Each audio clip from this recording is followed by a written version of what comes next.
Okay, today we're talking three different things that have to do with Pesach. Not related at all, except they do have to do with Pesach. And the first is about decaffeinated coffee.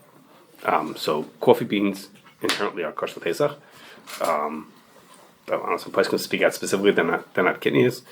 And we're talking about just plain beans, not flavored beans, and not coffee that's been dried and made into instant coffee. With just plain old coffee beans, and particularly about decaf. What does that mean? Decaffeinated coffee? Like what does that mean? This didn't grow decaffeinated. It means is they have beans that grew like regular, and they did something to take the caffeine out of it.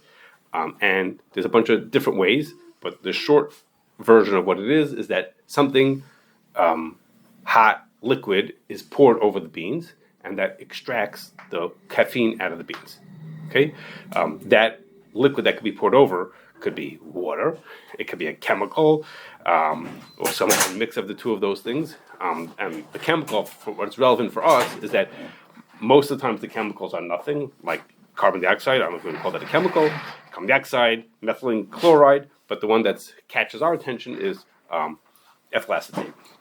Okay, once in a while, it's done with a method. I'm going to tell you what issue with ethyl acetate in a second. Sometimes it's done with something like water, like without any issues.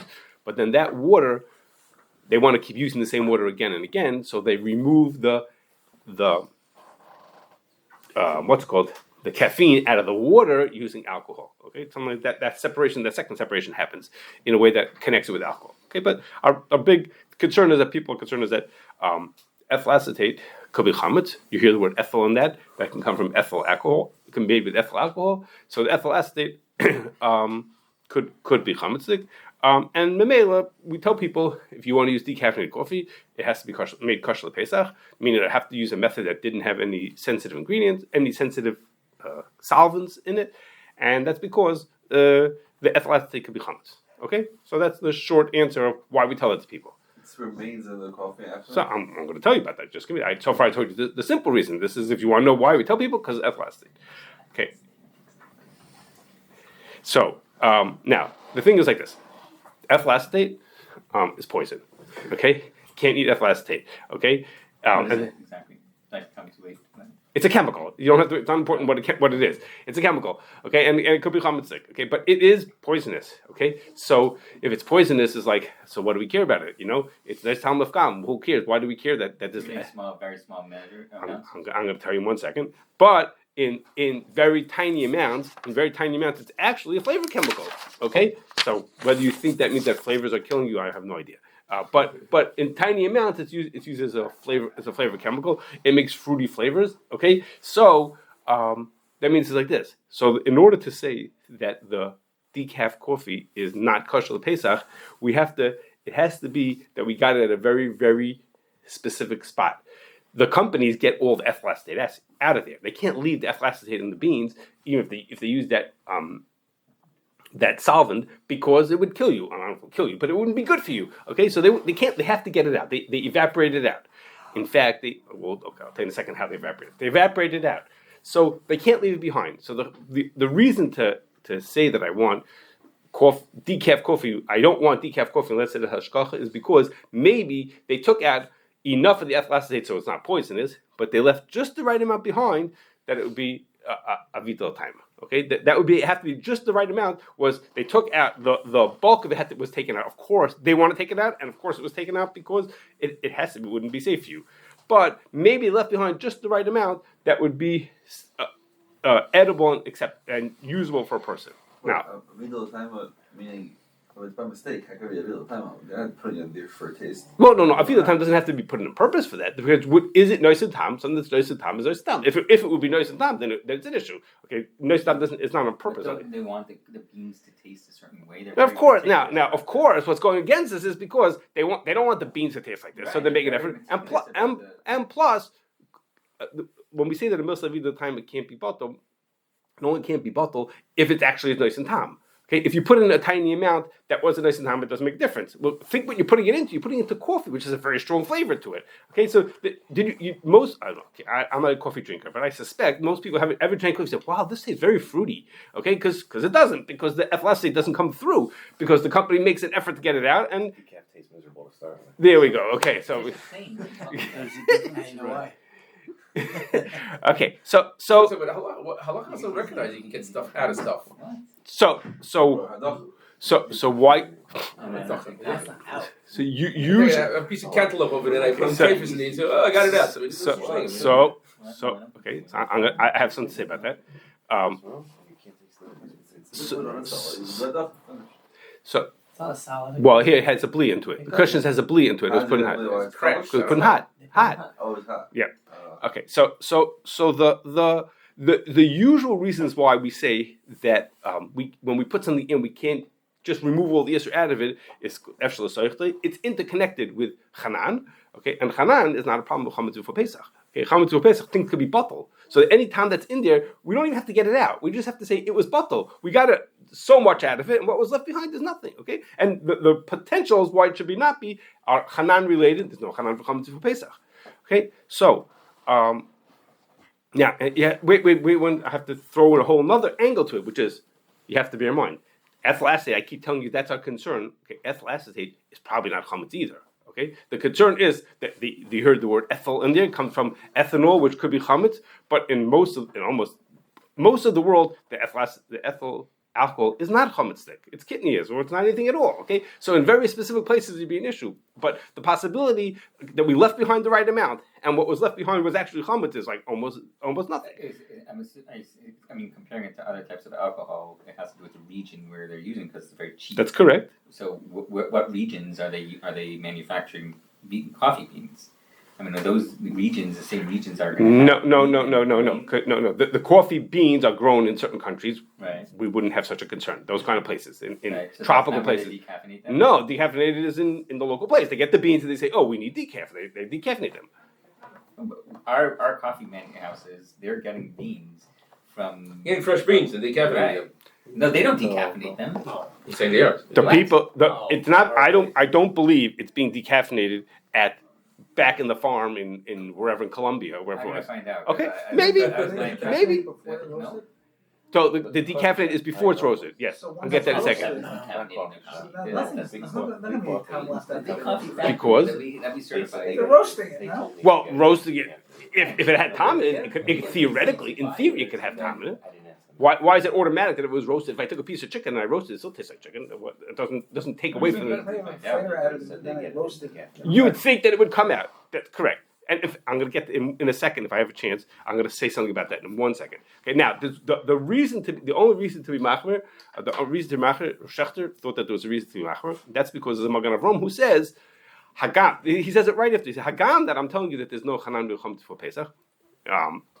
Because there's not really an issue of Chanan for Pesach. Even so, he thinks that you should be careful when something had a little bit of chametz mixed into it and came out, and it all came out of it. Even so, you should be choishish for such a thing. Okay, there's such a the Mishnah Berurah doesn't bring it. He sort of brings the Magen Avraham, not exactly. He sort of brings it, but again, over here we have to think about that. The thing that we have is not for sure chametz. The thing that we have had this tiny connection. The hot liquid poured through it for 1 second or whatever, for a few seconds. So many statements, basically. Yes, there's a lot of reasons to say. We tell the world that it needs the decaf coffee or tea for the same matter. The decaf has to be made kosher Pesach on the possibility that it was made with ethyl acetate, which is not the only way to do it, and on the possibility that is chametz, and then that was left behind was enough people time. So it's a lot of ifs. To add to the next level, do you also say that regular coffee that's spray dried? That's about to say that. I'm about to say it. So now what about then? Just the only question is what about regular coffee beans? If we tell people that they shouldn't eat decaf coffee beans, the decaffeination, as we just mentioned a second ago, the decaffeination happens before you roast them. So why doesn't it make our roaster chametz? Okay, why does it make up? So now even the roasted, not decaf beans should be a problem. So why we only go to such crazy lengths to tell people they shouldn't eat decaf coffee for the decaf? What about the regular coffee also? Why don't we? It just runs on the same machinery. What'd you say? Stam came in the Binyamin. There we go. Okay, no, so the Rabbi Kuber had a better answer. We talked about this. That's why you all remember this. We talked about this when we did Bas B'chol Taruvas, because it's a great example of Ein Hablu Yotze Meklila Kli B'Lei Roitiv, Meklila Oicha B'Lei Roitiv. Okay, the roaster has a blia theoretically has his blia from the coffee beans. Okay, now it's got to come back out from the roaster back into the new coffee beans. Okay, there's no roitiv over there, so it's got to go from the kli to it. Liquid that comes out of the beans, it doesn't it's totally dry. Oh yeah, well, after liquid pours through it, the beans are going to be dry. And now they put them into the roaster, and they put them into the roaster, putting in dry beans into them. So it's a balua in the bean, having to get into The spray dryers. no, the spray is way afterwards. It's now we have plain coffee beans, and then they're kosher Pesach, so we can try them. Isn't from Kli Loichel not necessarily need roitiv? No, we in habalua from Kli Loichel. I'll remember. I don't remember. I'll have to turn back to that page to look over there and see what I said over there. Okay, let's move on to our next thing. Hopefully we have time to get all three. 5-gallon water jugs, like in a water cooler. Okay, so those jugs, those big, I don't know what you call them. Jug, I don't know what you call them. I don't have a better word for them. Those are reused. So after you get all the water out of it, they send it back to the company and they refill it. Okay, so nothing. You take out water of it, send it back to the guy. They put in more water into it. Okay, so there are reports of people doing this. I'm sure it happens. Of people talking about it, that they after they empty out their jug, they then either. Are we done with the coffee? Done with coffee. Then we're gonna do three totally different topics. Then they either. Are there other types of decaffeinating processes which don't need? Most don't. The solvents that we could have used could have been No. They have different types, different processes for like the label, different ways of decaffeinating coffee. I'm telling you, you could decaffeinate with water. You could use other chemicals. There's other ways to decaffeinate. Swiss method, they have. That's a water method. So that doesn't need Ashgaard? No, because sometimes that water they remove the alcohol, the caffeine from the alcohol using alcohol through a bed that's washed with alcohol. So if we have another 14 chashas, then we could be chashish also. Right? Some people refill those jugs, the jugs of the 5-gallon jugs, with beer to serve at a party. Okay, so they just fill it with beer and it has a great way to serve your beer. And there are even people who homebrew their own beer in those jugs. Okay, they make the beer themselves in the jug themselves. It's a right good size for it. So the question is, so it's kavush. So maybe if you put the beer into it for a party, it won't be kavush because it won't sit for 24 hours. So no one's gonna let their beer for 24 hours. But when you homebrew the beer in it, that takes 24 hours. So the problem is, did the jug become chametzik? Okay, so now I have in my house. That beer shouldn't be 24 hours. What did you say? Charaf? Yeah, charaf or something that it shouldn't be 24 hours, or it's. So we assume that charaf, even davar charaf does. First of all, it's not charaf. I don't think so. But second, we assume that davar charaf takes 24 hours. Also, only tzir takes a few minutes. We work with that assumption. But if you were choshesh, that you could be choshesh, but that's not going to make a difference here. Okay, so do I have to be choshesh? So if I have so the CRC, because that probably doesn't have a water cooler, we don't want to have such chashas. But if I have it in my house, if I go to shul and they have a water cooler, do I have to be choshesh that the cooler the thing that I have had been used for chametz by somebody else? I mean, the shash is not bottled like from all the different potential bottles. That what? And let's say there's 50,000 bottles that they have. Even let's say 25 of them used. I mean, that bittul is like so many times over. They're called a par. So you say called the par. So my bottle, I should assume, is not an issue. Right. I didn't think of it. I have something to tell you about called the pars, but not for right now. Okay, it's interesting. It's true. You probably could. It's probably reasonable to say called the pars on it also. But there's a whole different schmooze. If I would have thought, I could have connected them, but I didn't think about that. Okay. So now, what's the chashash? The chashash is that it's kavush k'mavushal, right? That it was kavush, that stuff is in there. So there's a machlokes rishonim whether kavush k'mavushal means it's k'mavushal mamish, the bleed goes all the way through, or kavush k'mavushal means only goes in k'dei klipa. Okay, the din is that it goes in k'dei kulai. The kavush is like mavushal, the bleed goes all the way through the kli. But the shach says that's for most dinim. For 4 dinim, we're making to say that Kashrus does not go all the way through, and so therefore you could do a different kind of kashering to a kli. You could do mila v'irui. Okay, and one of the examples is Mamash right in Hilchos Pesach. It says if you have a kli that was chametz was kavish in it, like beer. Maybe the case even is beer. I don't remember. It was kavish in a kli. Then you could do mila v'irui. Okay, mila v'irui only works when the blia was kedei klipa. And you can do mila v'irui. What mila v'irui means is you fill it up with water, you leave that water in there for 24 hours, then you empty it out, you do it a second time and a third time, and now the kli is all done. So that means is, if my jug was used for beer more than 3 users ago, I'm good.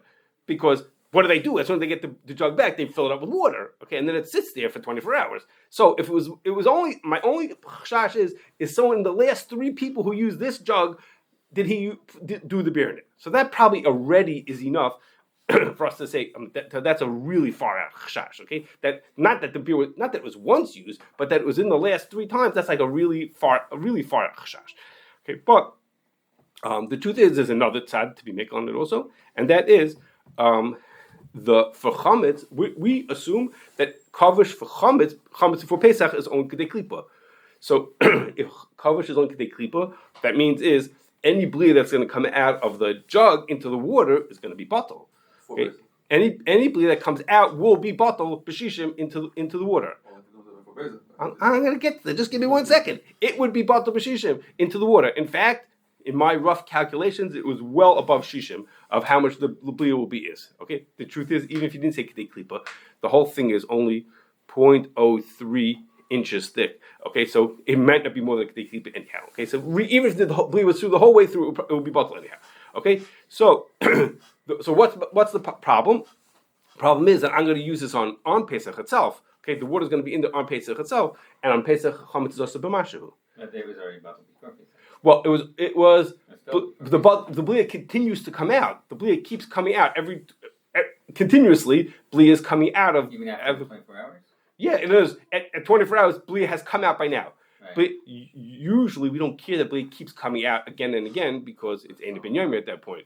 But on Pesach, we're up the creek. Ein Ben Yomer is Asur on Pesach. So it doesn't all come out in 24 hours. It's not like I can empty in 24 hours. I could put in new stuff and I could start again. It's not like kashering. We could be for sure. But the thing is, so what's the problem? That since it comes out on Pesach, it's Asur b'mashu, chametz Asur b'mashu. Okay, well we have another rule, and that is it's not a perfect rule. We've talked about this. It's not a perfect rule, but a general rule is since the Issa Mashu is an Issa Drabanan, by Suffolk Issa Mashu, in many cases, it's going to be mutter also. So here, that's what I have over here. I have the possibility that within the last 3 times somebody uses for beer, last 3 users, somebody uses it for beer, so, and in which case would make my food Asur b'mashu, so that's a suffix of my Issa Mashu, then I don't have to be Choshesh. We use the same spiral for the maple syrup that's in the bourbon casks. That what? That we were concerned that the bourbon casks were owned by Yid and the Chamshalam of Pesach. So the same thing, that it's chametz on Pesach, that it's only kedei klipa, that should be bottled. So if you're saying, if I have the syrup that was made, not the first batch, 3 batches later, that was... Why not even the first? Oh, that we bought the b'shishim in it. Right. Okay, so you want to know, is it mutter, or you want to know, can we give hashgacha to it? Yeah, would it be mutter? Very likely, that's correct. That the bli is on kedei klipa, and it would be mutter. Yeah, okay. So it means that we'll give hashgacha because we don't we wouldn't give hashgacha. Yeah, we wouldn't give hashgacha. I'm not going to give hashgacha, I'm talking about can I use it? Okay, my last thing is, talk about whether Mashgiach visited bakeries on Pesach. A lot of what I have to say about this. Well, the first half of what I have to say about this is connected to a Bir Halacha who actually talks about this, as you might know in Taf Mem Gimel, who talks about this. So what's the question? If the Mashgiach visits the bakery on Pesach, the potential is that he's being. The concern is it smells really good in the bakery, and he's having hanaf from chametz. Okay, that's why it's in Taf Mem Gimel. It's a simon about having hanaf from chametz. So the guy who walks into the bakery is having hanaf from the chametz.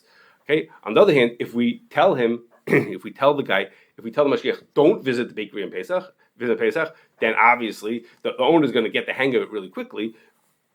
Just like in Dunkin' Donuts, they know you didn't come in to buy donuts for Pesach.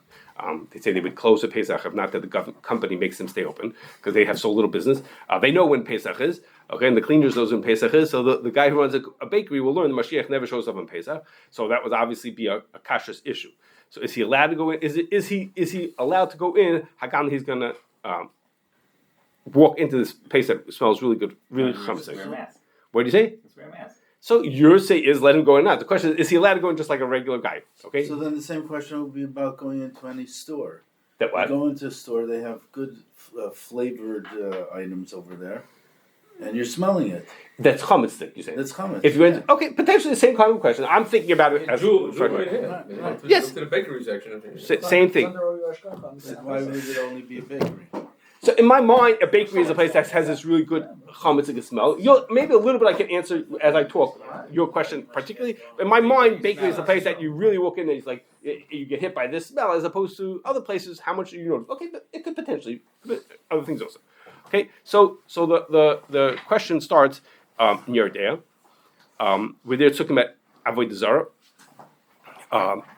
and the Shulchan Aruch says it's only usher to you're not have enough from avodah zarah either. So the only time you're not allowed to smell something from avodah zarah is when it's a thing that's meant for smell. Okay, if it's something that it's not intended to give fragrance, then that's not considered having enough from avodah zarah. Okay, now. In his example there, he talks about a person smelling wine. A person smells wine. It's not intended for the smell, for the fragrance, and therefore you're allowed to smell. That's okay. It's not considered having hana from avodah zarah when the person smells it. Okay. So now we then turn back to Orach Chaim in the bracha, making a bracha on smell for things. In the brachas hareach we make on smelling foods. There's a machlokes rishonim where the bread is considered something that's meant for its fragrance. Okay, is that meant for its machlokes there in Orach Chaim and I don't know Reish Tezayin in Shulchan Aruch it's brought in such a machlokes, and the Ramah says I'm not sure what you should do, and therefore you should avoid it. Okay, don't go to a place that has this great smell and have this chashash. Then you might have to make a bracha of brachas hareach on that kind of a bread.